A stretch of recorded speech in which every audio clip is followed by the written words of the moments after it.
What is good everyone, this is Wei Jie from SPMS Club and I'm here today to give an insight of course registration, or otherwise known as STAR Wars. Now, quick disclaimer, please do understand that this is primarily made for SPMS students, so it might vary a little for other faculties. Do check with your seniors to ensure it is still the same for you and it hasn't changed since the making of this video. And it might be a little overwhelming at first, but please bear with me, we'll be alright. I'll be breaking this video up into several parts and the respective timestamps will be up on screen, so do go ahead, scroll over to those if you're here for a quick refresher. We'll be going through in order when you're going to register, what modules you'll be registering, and how you'll be registering your courses. We'll achieve that by going over the resources, briefly going through how course planning is done, and the actual course registration. And now without further ado, let's begin. We'll start with our iNTU portal, where here we'll go ahead and hop into the Student Link tab. Here, we have several drop-down menus. What you will want to look out for are the links to the course registration resources, your degree audit, and stars. Now first up, we will need to check out when you're actually going to register your modules, and that is your personalized course registration timings. Click on course registration and check out personalized date time of registration. This is where you can review specific timings and mark that down on your calendar. That's game time. Hopping into the degree audit, you have a page with a running record of your courses and academic units, or AUs for short. Here you can reference your CGPA, the AUs you have accumulated, your SUs, and all other important information. More notably, it is a record of your registered courses and it shows you the number of AUs you have left. This is a good place to reference everything you might need. We will go through the different course classifications in a bit. Now we know how to check, let's kick off the planning process. It is as easy as heading over to your curriculum page on the SPMS website, and we have physics here as an example. And what we want to look out for will be the undergraduate programs and the curriculum for your respective matriculation year. Here we are presented with the graduation requirements broken down into different categories. These are sorted into the levels and respective semesters that they are offered. Do note that some modules are only offered in semester 1, others are offered in semester 2. On top of course and the prescribed electives, take note that you have to take core modules too, as listed here. Course classifications might get confusing, but here's a quick breakdown. There are course, prescribed electives, and unrestricted electives. Core modules can be seen as fixed modules where you have to take in order to graduate. These core modules are related to your major and simply labeled as core. There are some general education requirement course, or course, so major course and course. For prescribed electives, or PEs, you will have a little more freedom with what you can take. Once again, it is sorted into major PEs and JPs.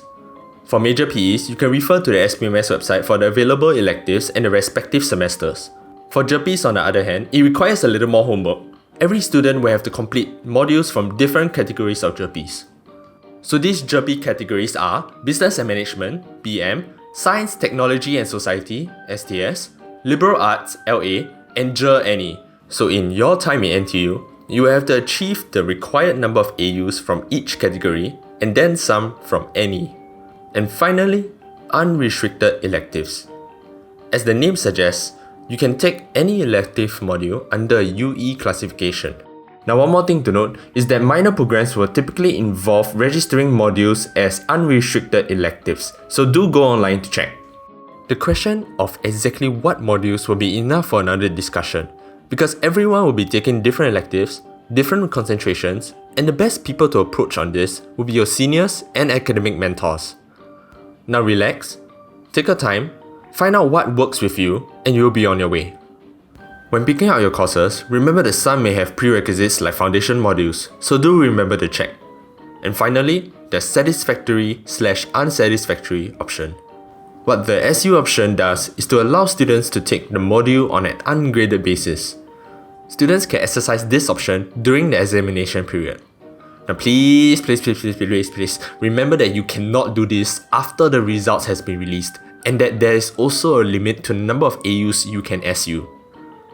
Now that we have our plan, we will return back to iNTU and then head over to the STARS interface. Now this is it. This is where you input your courses and hit plan.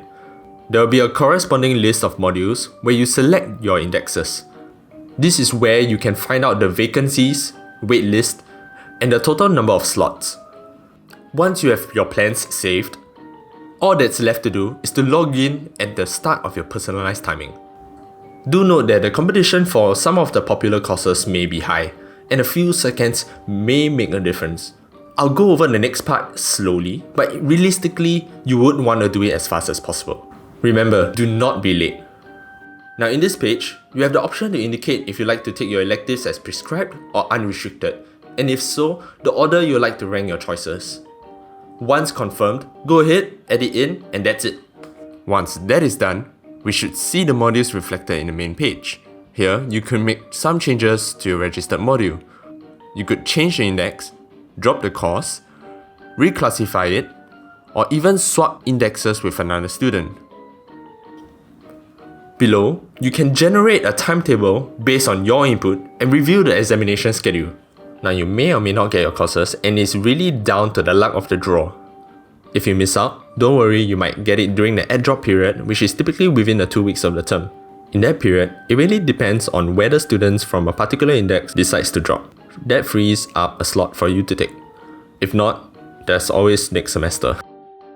Once again, please do check with your seniors or peers on the process just to be sure. Perhaps they might have a pro tip. If you'd like to review the instructions in depth, it is all under the course registration menu on iNTU. The schedule for registration of courses is extra useful. Now I hope this video has given you guys an insight or reminder of the process. Good luck, I hope that you get the modules that you want, and may the odds ever be in your favor.